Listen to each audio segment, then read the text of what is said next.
সংবিধানের পঞ্চদশ সংশোধনীর অংশবিশেষ বাতিল করে হাইকোর্টের দেয়া রায়ের বিরুদ্ধে করা আপিল আবেদনের উপর চতুর্থ দিনের মতো শুনানি চলছে।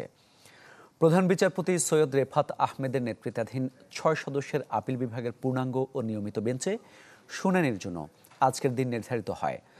পদ্ধতিগত ত্রুটি, বিষয়বস্তু ও উদ্দেশ্যের কারণে সংবিধানের পঞ্চদশ সংশোধনী আইন পুরোটাই বাতিল হওয়া উচিত বলে মনে করেন জ্যেষ্ঠ আইনজীবী শরীফ ভূঁইয়া। তবে বিকল্প হিসেবে তিনি বলেছেন, সংবিধানের ১০৪ অনুচ্ছেদের ক্ষমতা প্রয়োগ করে আপিল বিভাগ সম্পূর্ণ ন্যায় বিচারের স্বার্থে সংশোধনী কিছু বিধান সুরক্ষার জন্য মার্জনাও করতে পারেন।